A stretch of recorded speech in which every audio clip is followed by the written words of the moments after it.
we're going to be making basic banana bread.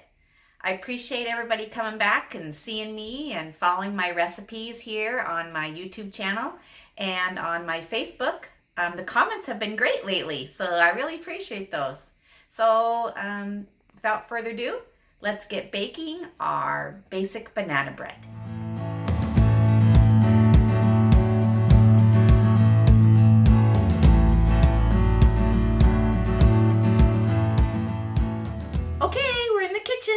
And the first thing we're going to do before we start is we're going to preheat our oven to 350 degrees so that when our batter is ready, we can pop it right in. So I'm going to do that right now. Okay, so here we have our stand mixer. Stand mixer is what we're going to use today. We're going to use our beater that we're going to use, or our paddle that they call it, as our utensil today. So we're going to put that on there to start. You can use your hand to stir it today, or you can use your electric mixer. I prefer this one. People have known I've used this in my past. If you don't have a stand mixer, then whatever works for you in your kitchen and you feel comfortable with, go for that. First thing we're going to do today is we're going to cream our oil and our sugar today to make it light and fluffy. I use canola oil. You can use whatever type of shortening you like. So let's get that. It's going to be 2/3 cup sugar. Here we have our dry measuring cup. We're going to be using that to get the sugar.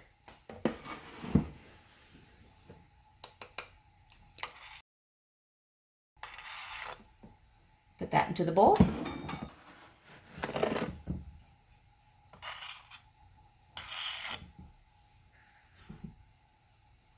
Remember, in our earlier lessons, we learned the difference between a dry measuring cup and a wet. So for oil, we're going to use the wet, and we're going to put in 1/3 cup.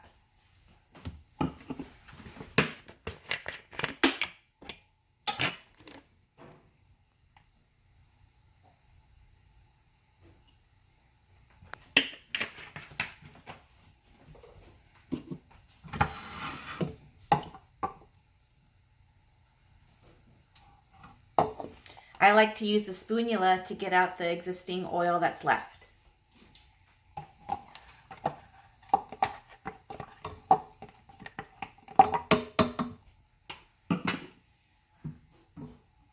So now we'll raise the lid and we'll mix this together till it comes to be white and fluffy.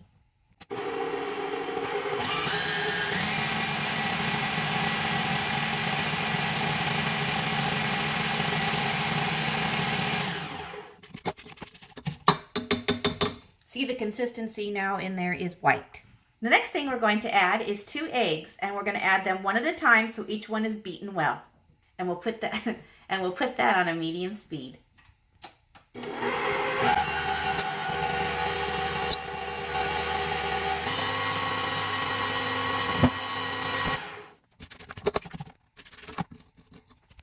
This is our last wet ingredient. We're going to be using milk.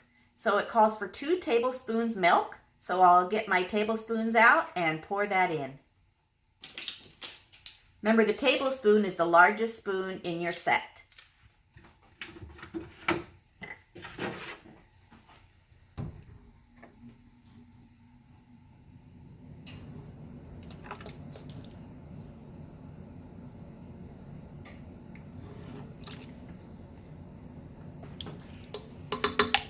If you get a little extra in there, that's okay. Hey, we're baking and it's fun. That's why it's called basic baking. Okay, so we're good for that. Now, the bananas. Okay, here's my trick.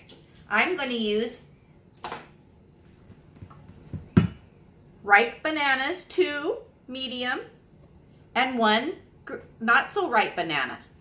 A lot of people wait and keep these in the refrigerator. Did you know you can freeze your bananas when they're like this and use them at a later time? The browner the bananas are, the more sugar that has come into the bananas. And so we learned that we don't have to add as much sugar in because these are already sweet. And this one is good for having an actual bite of banana. I like mine a little bit chunkier in my banana bread. So let's add these. You don't have to break them up very much because the stand mixer breaks them up for you. So I do mine in thirds. And here's what the brown ones look like. My editor doesn't like banana bread, probably just for this reason. But ooh, is it ever good? Yeah, I don't like bananas, and those ripe bananas do not help me with that at all. Look at that one.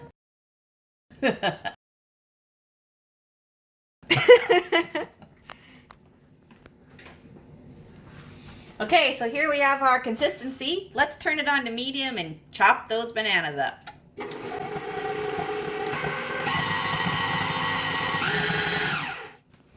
This batter is going to be fairly thick when we're done adding the dry ingredients. So let's get to that.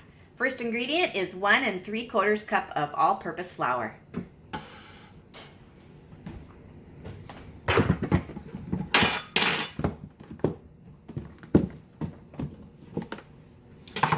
Let's remember to aerate our flour, and also remember that, as I've said in past videos, that depending upon the humidity outside, it depends if you need to add a little more flour or a little less. Here we have our dry measuring cup, so we're going to start filling that.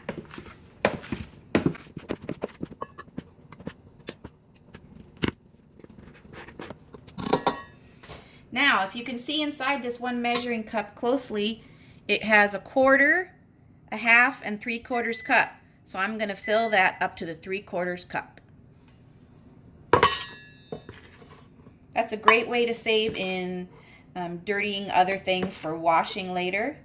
And also the accuracy is good because you can get to the line. So I need a little bit more.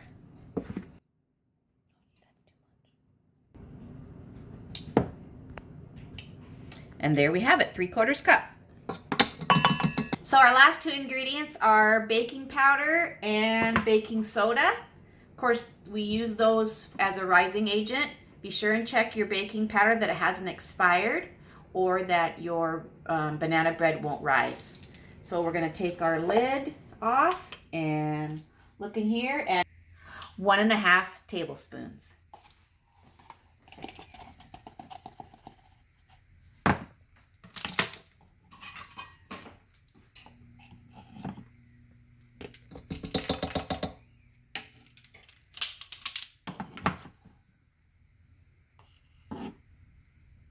Into the bowl. Then we're done with that. And now we're going to put our last ingredient, baking soda. How much? And that will be 1/2 teaspoon. So now we're going to turn it on to medium speed and let's see what the batter looks like.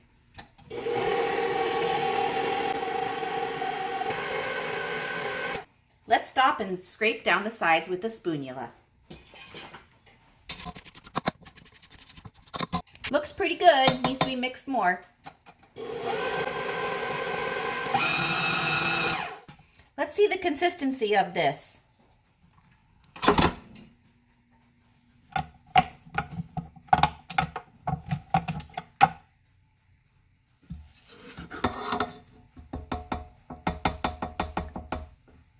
Looks a little wet to me. I'm going to add another 2 tablespoons of flour.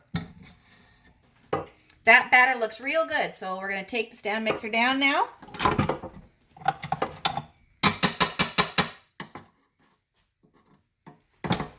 Get all of our extra batter off our paddle.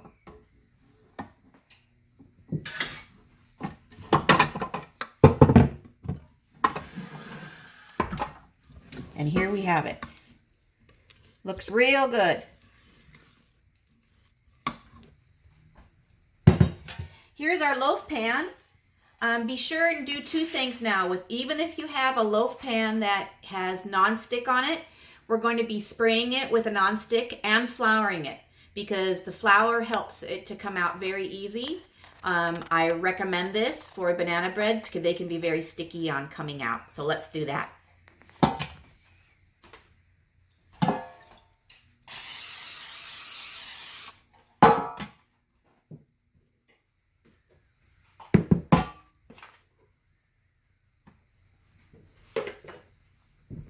So see, we have it in there, so we're going to flour that. If you use a little excess flour, that's okay. We can just dump it away, but we sure and get those corners.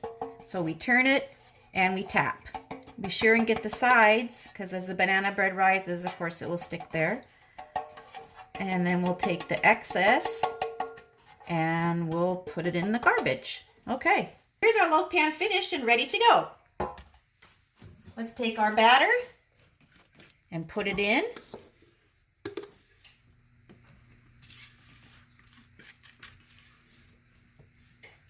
Get all that goodness in there.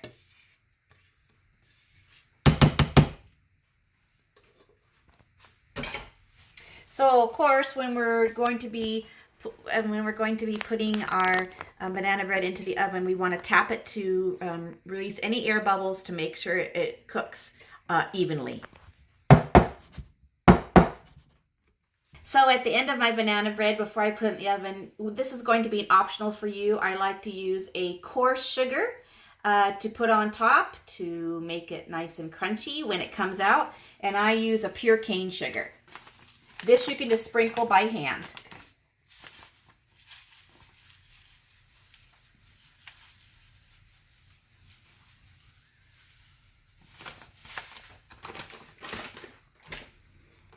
And there you have it.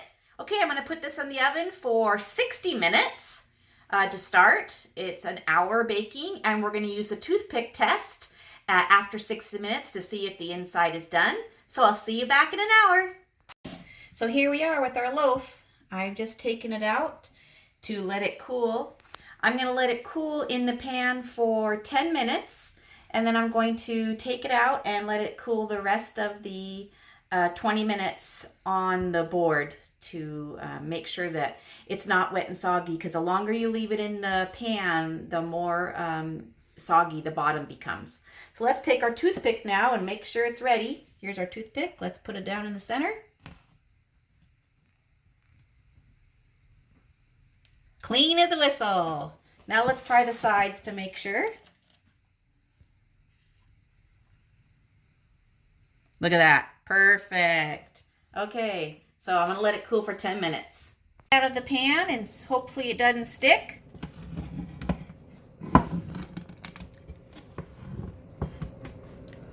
Perfect.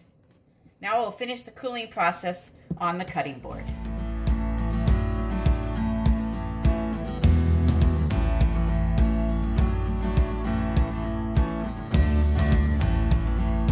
It's all finished and the banana bread looks great. I cut a piece already after letting it cool for 30 minutes. And let's try it. I'm going to break it open. Looks fairly moist and crumbly. I didn't put any butter on it, but let's try it. It's really good. The top has that bit of extra sugar to it, so it's crunchy. On the inside, it tastes really good, like nice bananas. Well, we did it. We baked some basic banana bread. Thank you so much for watching and following along and seeing how I make that delicious banana bread. I will be posting, of course, my pictures on my Facebook channel and the recipe for this bread. If you do make the bread, please post your picture and make a comment. I really enjoy seeing them and reading them. But until next time, from my kitchen, I make it, you bake it.